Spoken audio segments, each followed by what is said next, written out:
Assalamualaikum warahmatullahi wabarakatuh. Hari ini kita udah masuk ke pertemuan 7. Pertemuan 7 kita akan bahas tentang layer-layer di dalam mobile computing. Jadi yang pertama, mobile application. Di pertemuan 7 ini kita akan bahas mobile application arsitektur dan jaringan mobile. Jadi di dalam aplikasi mobile ini ada dua layer, ada layer sistem dan ada layer application. Untuk sistem itu ada 4 lapisan dan untuk aplikasi itu ada 3 lapisan. Kemudian nanti kita akan bahas untuk jaringan mobile dari ada GSM sampai 5G, Wi-Fi dan Bluetooth. Hari ini kita akan bahas sistem layer arsitektur, terus application arsitektur, kemudian ada contoh penerapan application arsitektur ini, kemudian ada tren arsitektur mobile computing, kemudian ada tipe jaringan pada teknologi mobile, dan koneksi mobile device dari GSM, GPRS, dan CDMA. Oke, untuk sistem layer arsitektur itu yang paling awal itu ada client layer, atau juga bisa disebut dengan mobile device layer. Di sini ada sensor. Jadi data-data yang diambil itu melalui layer dari client layer, dari itu GPS, kamera, dan akselerometer. Kemudian di sini juga yang mengirimkan dan menerima data melalui jaringan nirkabel serta menampilkan hasil pemrosesan dari server. Untuk di fitur yang ada di 2005 ini yang lagi tren itu ada on device AI, itu yang mendeteksi wajah, pengenalan suara, dan optimasi daya. Jadi yang kakak lakuin sekarang ini untuk merekam suara ini. Kalau misalnya yang tabletnya ada AI, itu dia bisa mengenali suara. Misalnya oke Google. Biasanya kalau handphone yang oke Google-nya dinyalain itu, nah ini handphone kakak udah nyala nih. Itu ada di layer client layer, itu namanya ada di fitur on device AI. Kemudian ada secure enclave atau trust execution environment, itu untuk keamanan data, itu juga ada di client layer. Serta untuk sistem operasi itu adanya di client layer. Untuk keamanannya, di sini juga kita akan belajar keamanan juga. Untuk keamanannya itu ada bisa menggunakan di layer client ini menggunakan enkripsi file lokal, biometrik, sandbox, dan secure enclave. Kemudian di sistem layer itu ada layer network. Semua yang berhubungan dengan teknologi nirkabel yang menghubungkan perangkat dengan pusat data melalui teknologi nirkabel. Kan aplikasi mobile itu kan yang bisa dibawa kemana-mana kan. Itu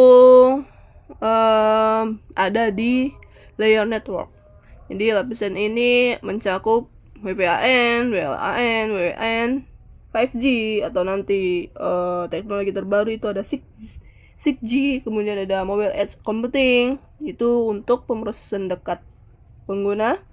Terus ada protokol seperti TCP/IP, MQTT, HTTP, QIC, terus ada COAP atau IoT.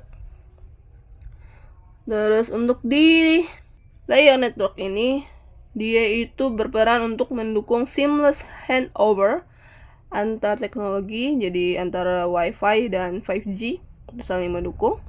Kemudian menerapkan zero trust network dan AI based routing untuk optimize AI-nya. Kemudian ada latency extreme, dari yang terendah, dari jaringan terendah ke 6G.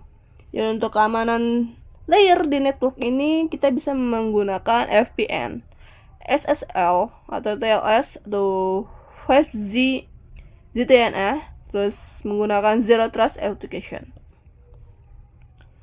Kemudian di sistem layer ini ada middleware layer, itu yang menjadi jembatan antara aplikasi dan sistem jaringan. Jadi di sini ada API dan SDK mobile, terus ada database lokal, itu SQLite, RAM, LetDB, terus ada service discovery dan synchronization, serta manajemen koneksi, caching, dan keamanan data. Ini semua ada di middle layer. Jadi kalau misalnya data layer ada di mana, data layer itu ada di middle layer juga. Karena database itu dia ada di middleware layer. Kemudian di middle layer ini juga ada cross platform framework. Jadi yang aplikasi yang bisa dibuka di iOS atau di Android, itu jembatannya itu di middleware layer. Terus apps yang atau mobile yang berbasis AI ini, di middleware ini dia digunakan untuk memprediksi perilaku pengguna dan optimasi performa. Jadi yang baca algoritma kita, yang baca apa yang kita cari di handphone itu dibaca sama middleware yang berbasis AI di handphone kita. Untuk keamanannya itu menggunakan tokenisasi API, ada EOAuth, terus JWT sama rate limiter. Kemudian ada application dan service layer atau service layer di system layer.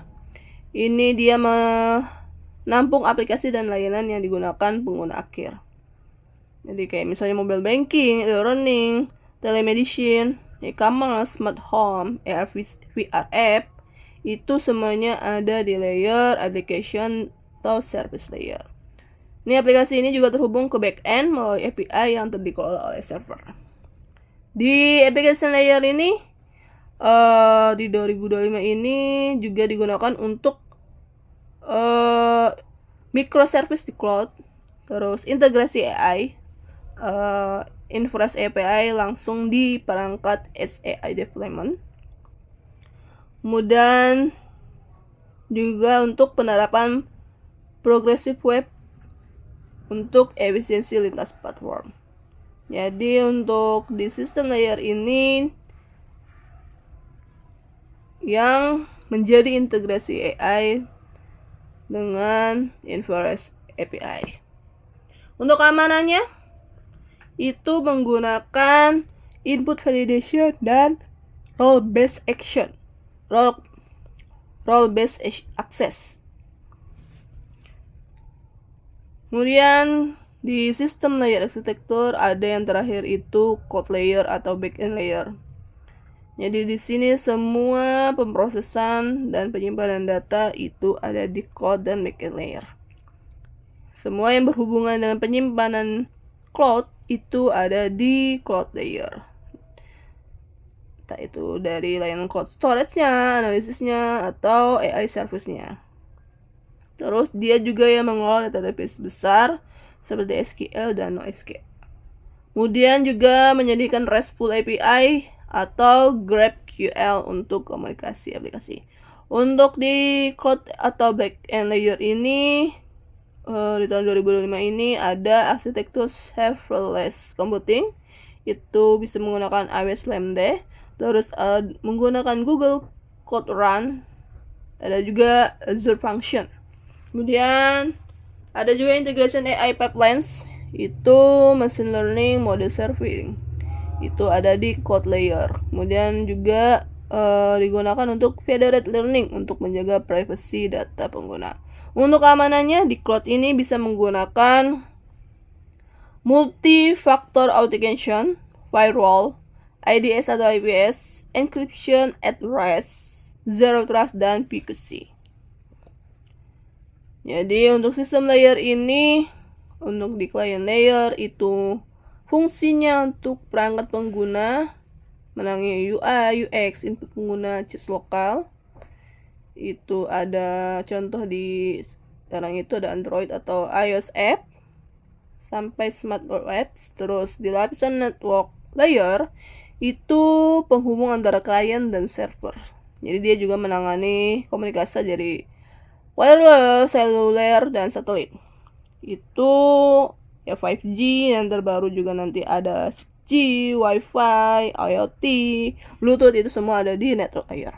Kemudian di lapisan middleware itu perantara antara perangkat dan server. Kalau network itu penghubung, kalau middleware itu untuk perantara.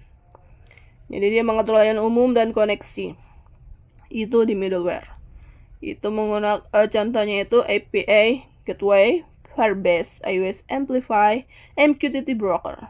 Terus lapisan cloud layer itu ada lapisan backend yang menyimpan data, melakukan komputasi, dan integrasi antar layanan. Jadi yang mengintegrasi semua layanan itu ada di cloud layer. Itu Google Cloud, AWS, Azure, Database Server, dan iOS Service.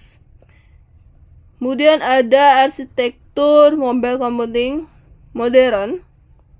Itu ada arsitektur 3-tier classic. Ada client tier, itu untuk aplikasi di perangkat mobile. Kemudian ada application tier, itu logika bisnis di server. Kemudian ada data tier, itu penyimpanan data di database server. Jadi model ini masih sangat sederhana dan kurang fleksibel untuk aplikasi yang real time atau yang menggunakan AI modern. Jadi kalau mau memakai aplikasi yang mudah menggunakan AI modern, kalau menggunakan arsitektur 3-tier klasik ini nggak bisa. Kemudian ada arsitektur cloud base. Ini aplikasi yang terhubung ke server cloud menggunakan API dan layanan virtual. Contohnya itu ada Google Firebase, iOS Amplify, dan Microsoft Azure Mobile Apps. Ini untuk keunggulannya itu skalabilitas tinggi, backup otomatis, dan integrasi AI atau ML atau machine learning ya. Keterbatasannya itu ketergantungan pada koneksi internet. Kemudian ada arsitektur Edge plus Cloud atau hybrid arsitektur. Ini menggabungkan kekuatan Edge computing dan cloud computing. Ini data awal diproses di Edge node, kemudian diolah, dikirim ke cloud untuk penyimpanan lanjutan. Keunggulannya itu latensi rendah, efisiensi energi, keamanan tinggi, serta untuk penerapannya itu ada di mobil otonom, AR/VR real time, dan smart manufacturing. Terus ada arsitektur AI native 2025, itu mode terbaru untuk menggunakan komunikasi cloud, edge, dan on-device intelligence. Ini untuk lapisannya itu untuk efisiensinya ada on-device AI, itu referensi lokal, ada kamera dan sensor. Kemudian ada Edge AI, itu untuk analisis real time, video, deteksi anomali. Serta ada Cloud AI untuk pelatihan model dan analitik besar. Ini juga digunakan untuk komunikasi dilakukan melalui AI Orchestrated Network.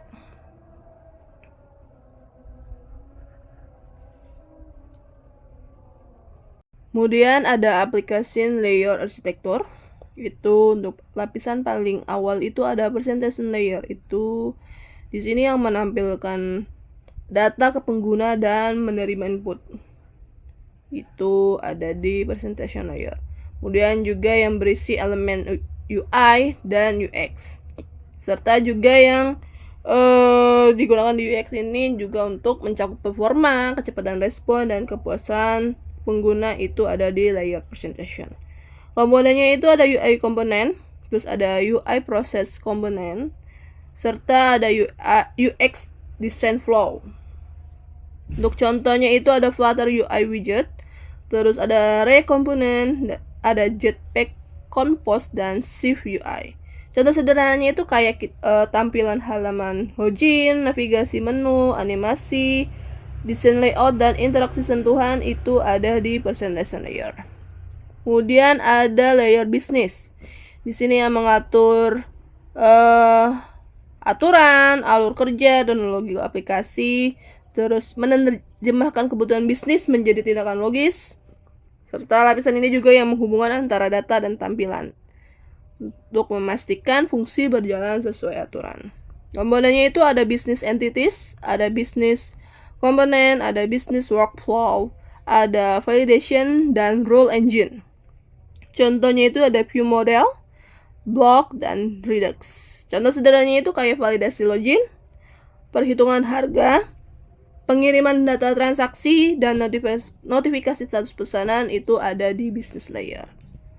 Kemudian ada data layer, itu yang menyediakan akses ke semua sumber data baik lokal dan cloud.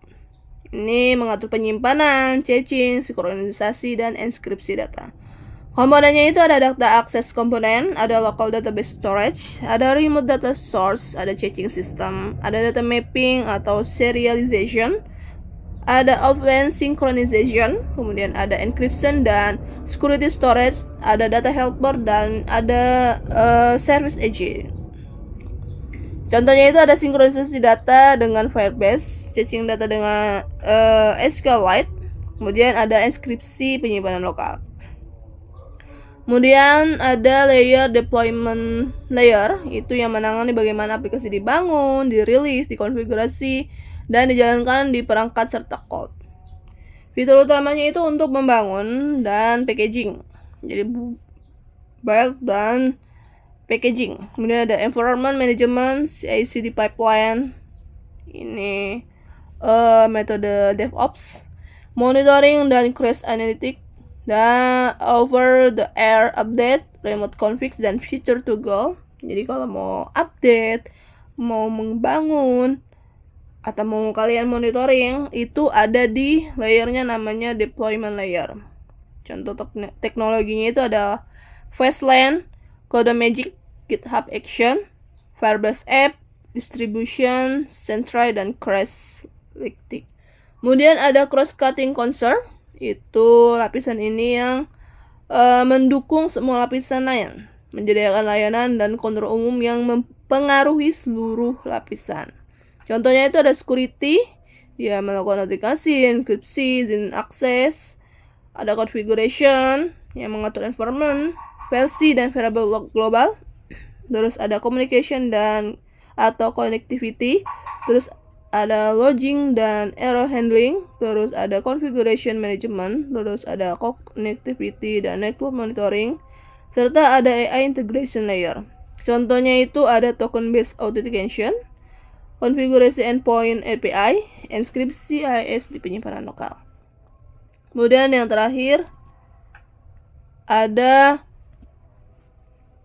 layer mobile support infrastructure. Ini entah itu di backend atau di cloud. Ini sisi server atau cloud yang mendukung aplikasi mobile. Jadi ini posisi layer ini ada di luar aplikasi, entah itu di cloud atau di backend. Komponennya itu ada data source, service, API gateway, serta edge computing nodes.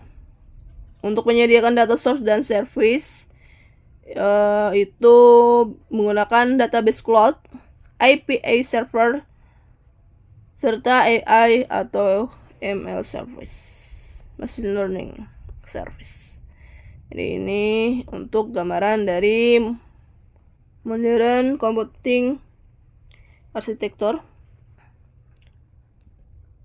Terus sekarang ini kan udah tren AI ya kan. Jadi kalau untuk yang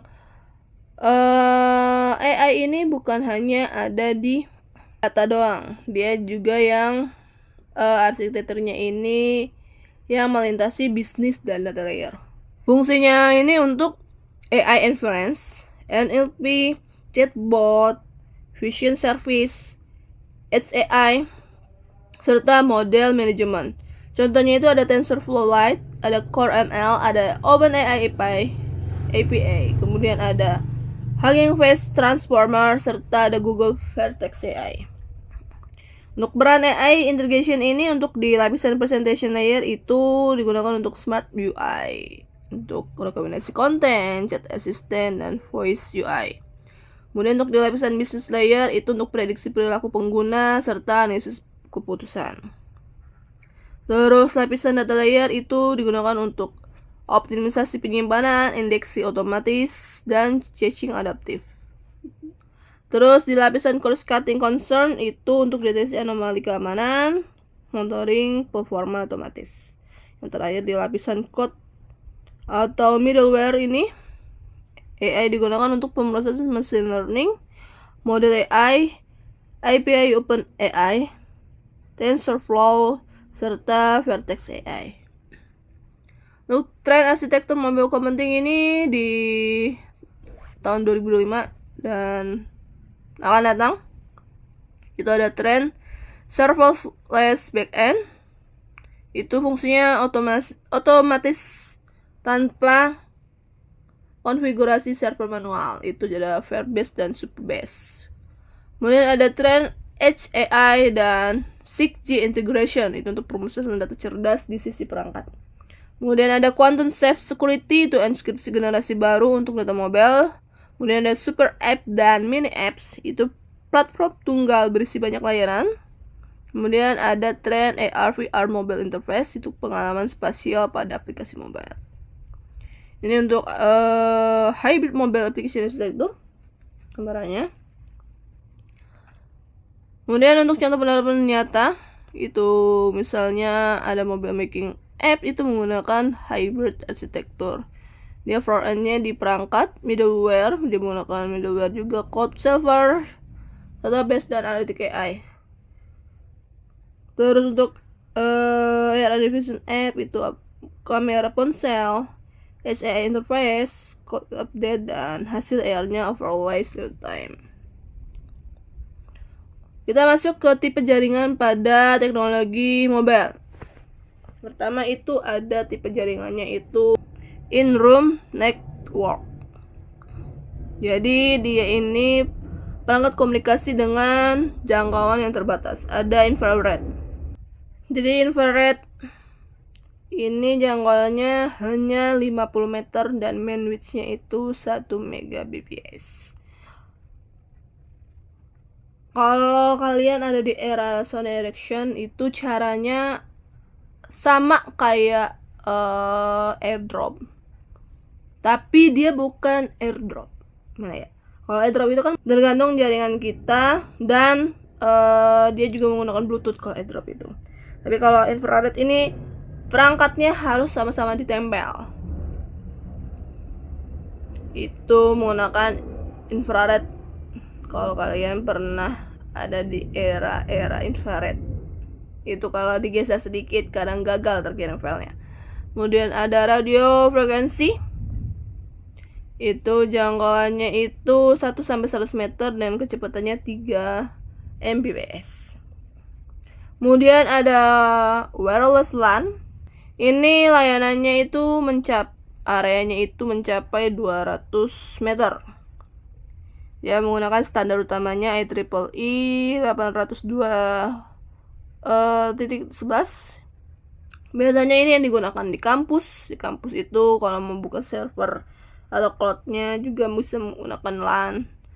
Di kantor-kantor dan area publik yang juga menggunakan LAN ya.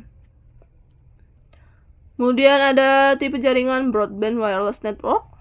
Itu ada LMDS, itu local multi-point distribution service. Untuk frekuensinya itu 20 sampai 31 GHz. Ini bandwidth-nya tinggi, jangkauannya itu kurang lebih 5 sampai 10 km.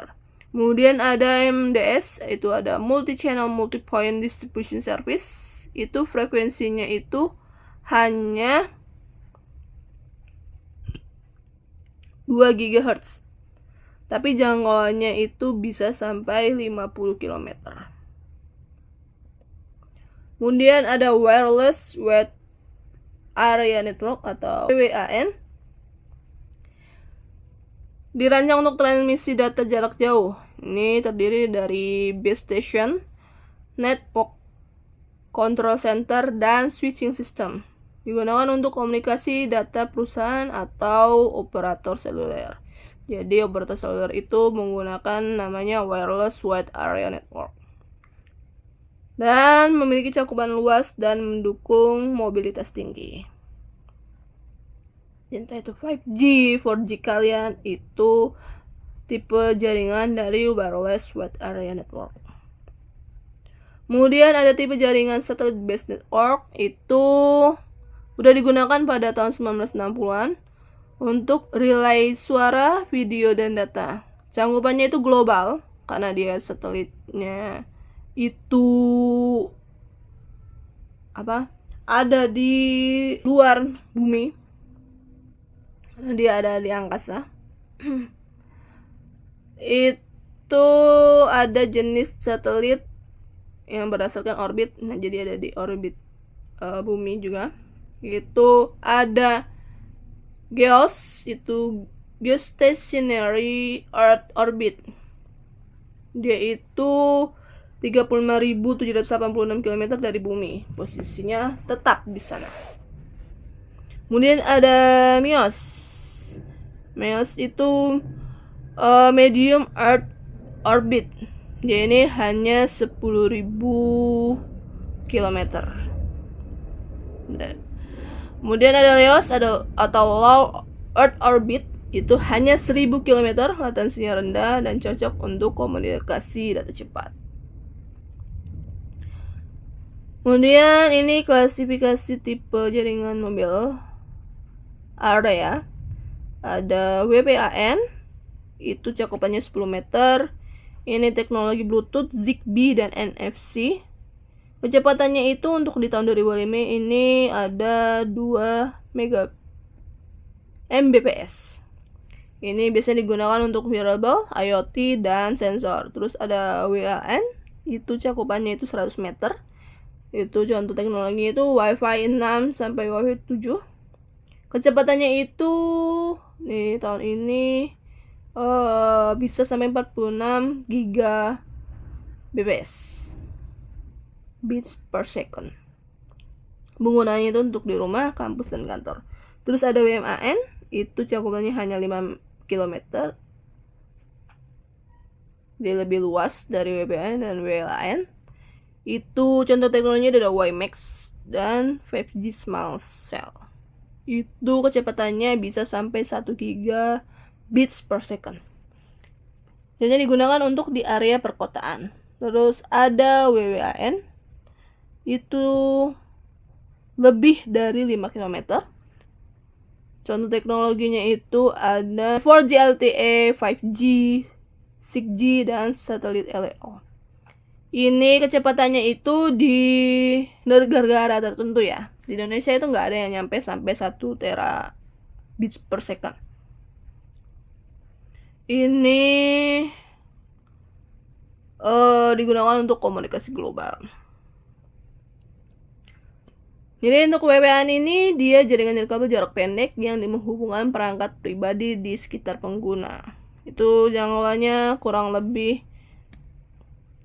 10 meter.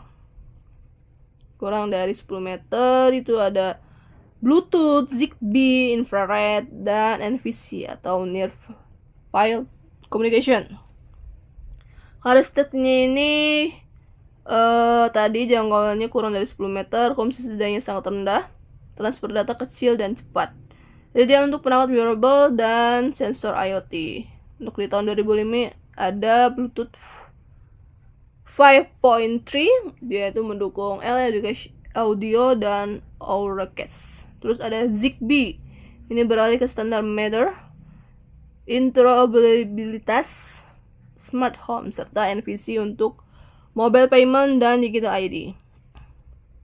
Kemudian ada WLAN, ini komunikasi nirkabel antar perangkat dalam area terbatas menggunakan access point.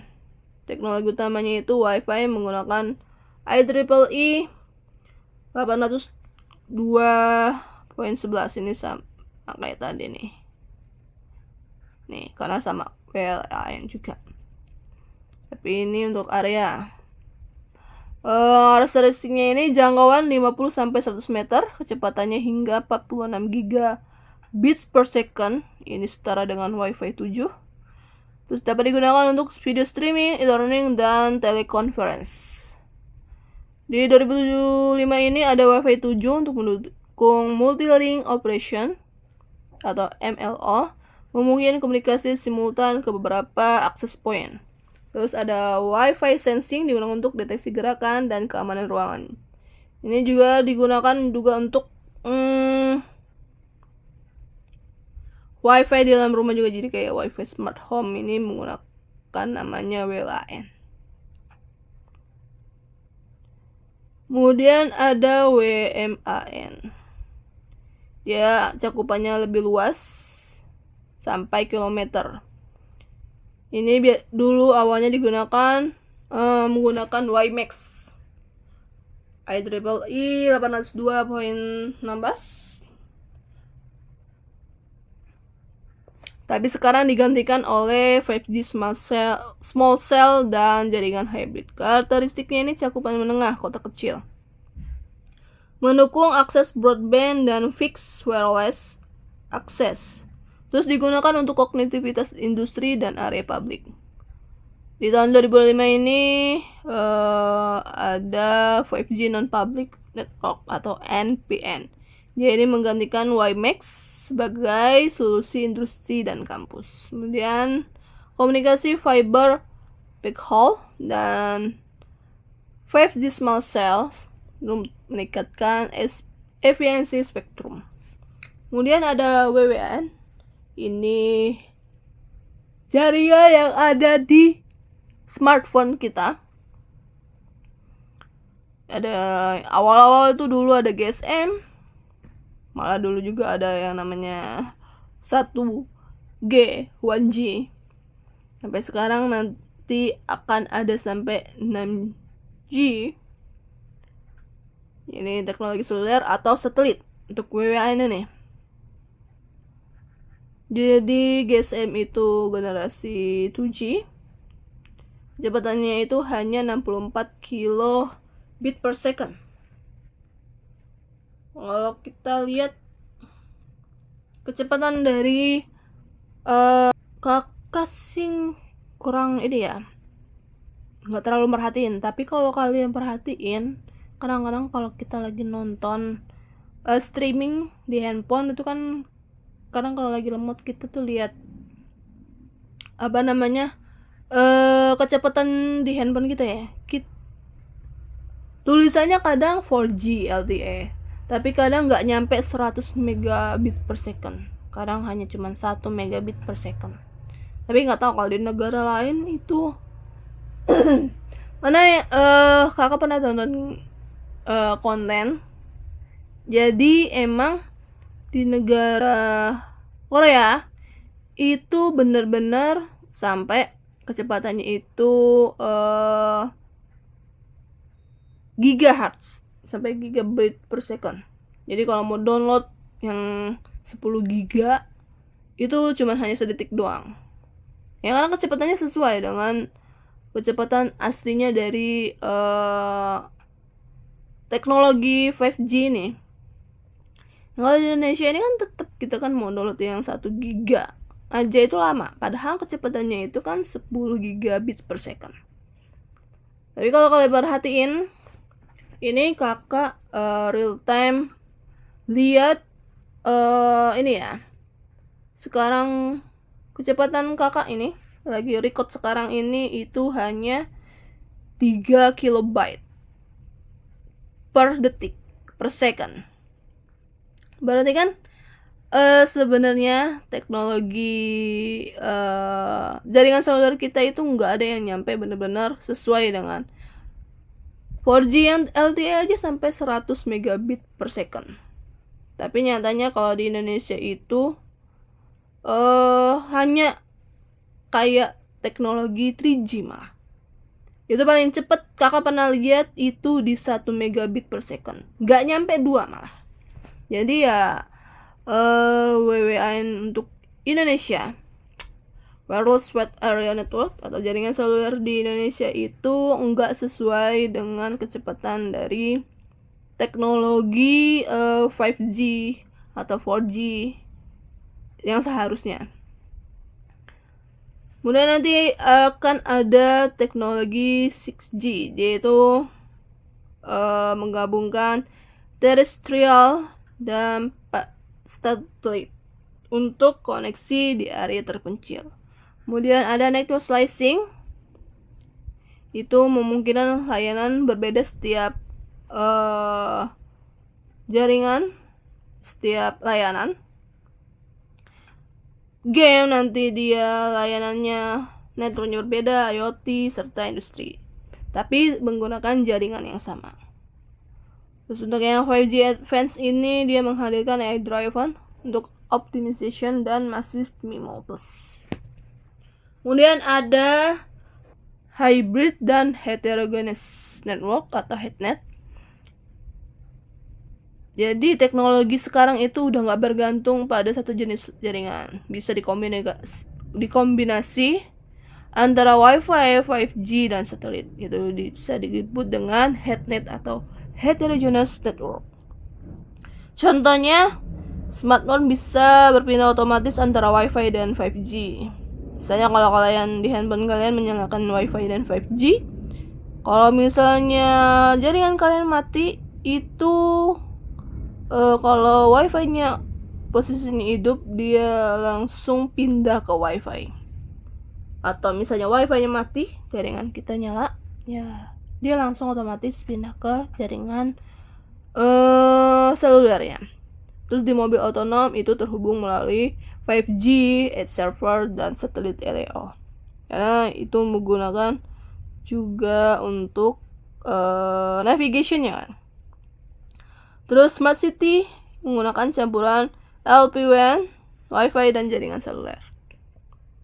Terus keunggulan dan tantangan. Keunggulannya itu dengan adanya jaringan teknologi ini, fleksibilitas tinggi dalam berbagai kondisi jaringan, terus mendukung komunikasi waktu nyata dan IoT masif, mobilitas lintas jaringan yang efisien, seamless handover, terus integrasi AI dan edge untuk efisiensi koneksi, serta untuk tantangannya itu fragmentasi standar antar teknologi. Jadi ya di Android beda, terus di iOS beda juga. Terus konsumsi daya tinggi di perangkat multi radio. Terus ancaman keamanan lintas jaringan serta kompleksitas manajemen spektrum. Untuk koneksi mobile device ini ada tadi kan GSM itu 2G, teknologi 2G. Nih, GSM itu ada di generasi 2G. Ini standar jaringan seluler digital yang paling banyak digunakan di dunia. Ini bekerja berdasarkan pembagian waktu, time division multiple access atau TDMA, yang membagi sinyal menjadi slot-slot waktu untuk setiap pengguna. Mendukung komunikasi suara, pesan singkat, SMS, dan data. Komponennya itu ada mobile station, ada base transceiver station, ada base station controller, ada mobile switching center, ada home location register, serta ada visitor location register. Kemudian ada koneksi GPRS, itu General Packet Radio Service. Ini pengembangan dari GSM, mendukung pengiriman data berbasis paket atau paket switch. Kecepatannya lebih tinggi dari GSM, karena dia kan pengembangan dari GSM. Data dikirim dalam bentuk paket-paket kecil melalui kanal bersama. Keunggulan GPRS ini, akses internet selalu aktif, always on connection. Pengguna hanya membayar berdasarkan jumlah data, bukan durasi waktu. Terus mendukung berbagai aplikasi mobile, ada email, browsing, chatting, dan mobile banking. Komponen dalam arsitektur GPRS ini ada service, GPRS support node, serta ada gateway GPRS support node. Kemudian ada koneksi CDMA. CDMA ini juga sama teknologi dari 2G. Teknologi digital yang membedakan setiap panggilan menggunakan kode unik atau split spectrum. Jadi dia bukan membagi waktu atau frekuensi seperti GSM. Dikenal sebagai kapasitas kanal tinggi, kualitas suara lebih baik, dan keamanan lebih kuat. Mendukung transmisi data berkecepatan tinggi hingga 2 megabits per second. Komponen jaringan CDMA itu ada mobile station, ada base transceiver station, ada base station controller, ada mobile switching center, serta ada HLR atau VLR. Untuk keterbatasan mobile computing itu ada sumber daya terbatas, yaitu kapasitas baterai, memori, dan daya komunikasi kecil. Bandwidth rendah, kecepatan dari kabelnya kadang lebih kecil dibandingkan jaringan kabel. Kemudian komunikasi asimetris, heterogenitas perangkat karena beragam OS, ukuran layar dan kemampuan berbeda menimbulkan tantangan dalam kompatibilitas application. Terus mobilitas tinggi serta kondisi yang sering terputus. Kadang-kadang kalau nggak mencakup jangkauan dari jaringannya, gitu atau masuk ke dalam blank spot, ya kita nggak punya koneksi untuk tersambung ke internet. Terus ada juga mode sleep untuk menghemat daya hingga 1000 kali lebih efisien dari mode aktif. Udah nyampe kesimpulan, seperti biasa kesimpulan baca materi yang udah kakak share di Aido. Terima kasih yang udah dengerin penjelasan kakak sampai akhir. Kamsahamnida ya Rabun. Lasitu manayo. Kakak akhirin. Wassalamualaikum warahmatullahi wabarakatuh.